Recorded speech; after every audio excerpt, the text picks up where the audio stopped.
Hello students, how are you? We are reading lesson How much land does a man need? And we have read so far.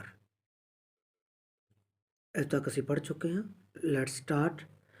Having done this, Pakhom chose out a farm of 40 acres, some of it wooded, and went to the lady to bargain for it. They came to an agreement and he shook hands with her upon it and paid her a deposit in advance.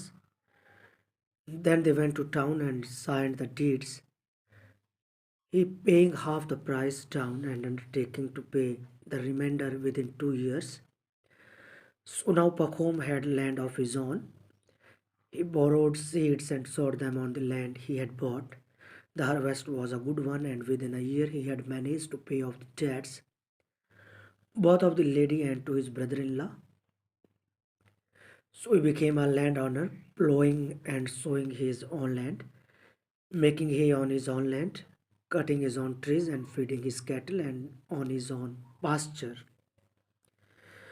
ਔਰ ਇਸ ਤਰ੍ਹਾਂ ਕਰਕੇ ਪਖੋਮ ਨੇ ਇੱਕ 40 ਏਕੜ ਜਿਹੜਾ ਖੇਤ ਸੀ ਉਸ ਨੂੰ ਚੂਜ਼ ਕੀਤਾ ਔਰ ਔਰਤ ਦੇ ਕੋਲ ਸੌਦਾ ਕਰਨ ਲਈ ਚਲਾ ਗਿਆ, ਬਾਰਗੇਨ ਕਰਨ ਦੇ ਲਈ। ਫਿਰ ਉਹਨਾਂ ਵਿੱਚ ਐਗਰੀਮੈਂਟ ਹੋਇਆ ਔਰ and shook hands with her upon it, ਔਰ ਉਸਨੇ ਇਸ ਉੱਪਰ ਆਪਣੇ ਸਾਈਨ ਕੀਤੇ ਔਰ ਪੇਡ ਹਰ ਡਿਪੋਜ਼ਿਟ ਐਡਵਾਂਸ, ਔਰ ਐਡਵਾਂਸ ਦੇ ਵਿੱਚ ਉਸ ਨੂੰ ਕੁਝ ਪੈਸੇ ਦਿੱਤੇ। ਫਿਰ ਉਹ ਟਾਊਨ ਦੇ ਵਿੱਚ ਆ ਗਏ ਔਰ ਸ਼ਹਿਰ ਦੇ ਵਿੱਚ ਆ ਗਏ ਔਰ ਉੱਥੇ ਜਿਹੜੇ ਡੀਡਸ ਸਨ, ਜੋ ਖੇਤੀਬਾੜੀ ਦੀ ਜੋ ਜ਼ਮੀਨ ਵੇਚਣ ਦੇ ਕਾਗਜ਼ ਸਨ, ਉਹਨਾਂ ਉੱਪਰ ਦਸਤਖਤ ਕੀਤੇ। ਹੀ ਪੇਇੰਗ ਹਾਫ ਦਾ ਪ੍ਰਾਈਸ ਡਾਊਨ, ਔਰ ਉਸਨੇ ਅੱਧਾ ਜਿਹੜਾ ਜ਼ਮੀਨ ਦਾ ਅੱਧਾ ਮੁੱਲ ਸੀ ਉਹ ਦਿੱਤਾ, ਔਰ ਜਿਹੜਾ ਬਾਕੀ ਦਾ ਜਿਹੜਾ ਰਹਿੰਦਾ ਪੈਸਾ ਸੀ ਉਹ 2 ਮਹੀਨਿਆਂ ਦੇ ਅੰਦਰ ਅੰਦਰ ਚੁਕਾਉਣ ਦੀ ਜ਼ਿੰਮੇਵਾਰੀ ਲਈ। So now Pakhom had land of his own, ਇਸ ਲਈ ਹੁਣ ਪਖੋਮ ਦੀ ਆਪਣੀ ਜ਼ਮੀਨ ਹੋ ਗਈ। ਤਾਂ ਉਸਨੇ ਬੀਜ ਖਰੀਦੇ, ਉਹਨਾਂ ਨੂੰ ਬੀਜਿਆ ਜਿਹੜੀ ਉਸਨੇ ਜ਼ਮੀਨ ਖਰੀਦੀ ਸੀ। ਫਸਲ ਬਹੁਤ ਚੰਗੀ ਹੋਈ ਔਰ 1 ਸਾਲ ਦੇ ਅੰਦਰ ਅੰਦਰ ਉਸਨੇ ਪ੍ਰਬੰਧ ਕਰ ਲਿਆ ਆਪਣੇ ਸਾਰੇ ਕਰਜ਼ੇ ਚੁਕਾਉਣ ਦਾ। ਇੱਕ ਤਾਂ ਉਸ ਔਰਤ ਦਾ ਕਰਜ਼ਾ ਜੋ ਉਸਨੇ ਚੁਕਾਇਆ ਸੀ ਅਤੇ ਇੱਕ ਆਪਣੇ ਬ੍ਰਦਰ ਇਨ ਲਾ ਦਾ। ਇਸ ਤਰ੍ਹਾਂ ਉਹ ਜ਼ਮੀਨ ਦਾ ਮਾਲਕ ਬਣ ਗਿਆ। ਉਹ ਜ਼ਮੀਨ ਆਪ ਵਾਹੁੰਦਾ ਅਤੇ ਆਪ ਉਸ ਨੂੰ ਬੀਜਦਾ ਅਤੇ ਆਪਣੀ ਜ਼ਮੀਨ ਦੇ ਉੱਪਰ ਚਾਰਾ ਬੀਜਦਾ ਅਤੇ ਜਿਹੜੇ ਦਰਖਤ ਸਨ ਉਹਨਾਂ ਨੂੰ ਕੱਟਦਾ ਔਰ ਆਪਣੇ ਪਸ਼ੂਆਂ ਨੂੰ ਚਾਰਾ ਦਿੰਦਾ। ਔਰ one day Pakhom was sitting at home when a peasant passing through the village happened to call in. He was allowed to stay during the night and supper was given to him. Pakhom had a talk with this peasant and asked him where he came from. The stranger answered that he came from beyond the Volga.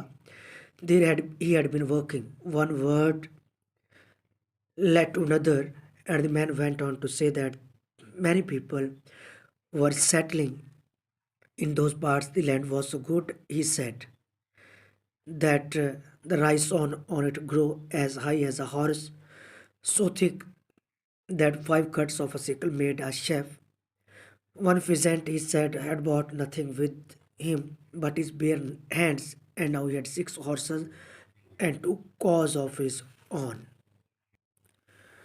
ਔਰ ਇੱਕ ਦਿਨ ਕੀ ਹੋਇਆ ਕਿ ਜਿਹੜਾ ਪਖੋਮ ਬੈਠਾ ਹੋਇਆ ਸੀ ਆਪਣੇ ਘਰ, ਜਦੋਂ ਇੱਕ ਕਿਸਾਨ ਉੱਥੋਂ ਦੀ ਲੰਘਿਆ, ਉਸ ਪਿੰਡ ਵਿੱਚੋਂ ਦੀ ਲੰਘਿਆ ਅਤੇ ਉਸਨੇ ਉਸਨੂੰ ਬੁਲਾਇਆ। ਉਸ ਦੇ ਘਰ ਆਇਆ, ਹੈਪਨ ਟੂ ਕਾਲ ਇਨ, ਤਾਂ ਹੀ ਵਾਜ਼ ਅਲਾਉਡ, ਤਾਂ ਉਸ ਨੂੰ ਆਗਿਆ ਮਿਲ ਗਈ ਉੱਥੇ ਰਾਤ ਨੂੰ ਰੁਕਣ ਦੀ ਔਰ ਉਸ ਨੂੰ ਰਾਤ ਦਾ ਭੋਜਨ ਦਿੱਤਾ ਗਿਆ। Supper was given to him. Pakhom ਨੇ ਉਸ ਨਾਲ ਗੱਲ ਕੀਤੀ, ਉਸ ਕਿਸਾਨ ਦੇ ਨਾਲ ਗੱਲ ਕੀਤੀ ਔਰ ਉਸ ਨੂੰ ਕਿਹਾ ਕਿ ਕਿੱਥੋਂ ਆਇਆ ਸੀ। ਤਾਂ ਸਟਰੇਂਜਰ ਨੇ ਉੱਤਰ ਦਿੱਤਾ ਕਿ ਉਹ ਵੋਲਗਾ ਨਦੀ ਤੋਂ ਆਇਆ ਸੀ। ਵੋਲਗਾ ਨਦੀ ਤੋਂ ਜਿਹੜਾ ਪਾਰ ਇਲਾਕਾ ਹੈ ਉਸ ਤੋਂ ਆਇਆ ਸੀ ਉਹ, ਜਿੱਥੇ ਉਹ ਕੰਮ ਕਰ ਰਿਹਾ ਸੀ। ਤਾਂ ਫਿਰ ਗੱਲਬਾਤ ਸ਼ੁਰੂ ਹੋਈ।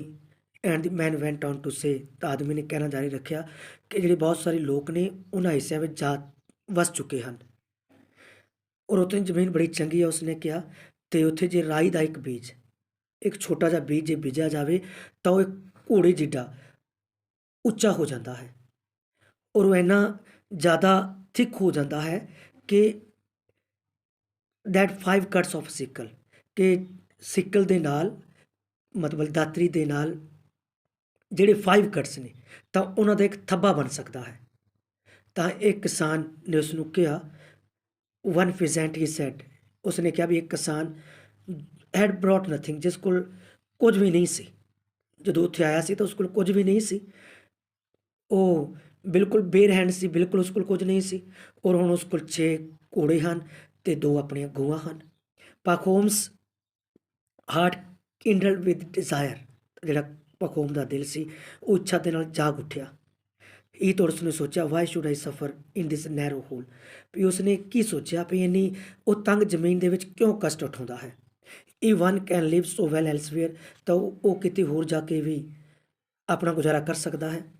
ਤੇ ਮੈਂ ਆਪਣੇ I will sell my land, ਮੈਂ ਆਪਣੀ ਜ਼ਮੀਨ ਵੇਚਾਂਗਾ, and my homestead here, ਔਰ ਆਪਣਾ ਘਰ ਵੀ ਵੇਚਾਂਗਾ, ਔਰ ਉਸ ਪੈਸੇ ਦੇ ਨਾਲ I will start afresh over there, ਮੈਂ ਆਪਣਾ ਇੱਕ ਨਵੇਂ ਜੀਵਨ ਦੀ ਸ਼ੁਰੂਆਤ ਕਰਾਂਗਾ, ਔਰ ਗੈਟ ਐਵਰੀਥਿੰਗ ਨਿਊ, ਤੇ ਹਰ ਚੀਜ਼ ਨਵੀਂ ਹੋਵੇਗੀ।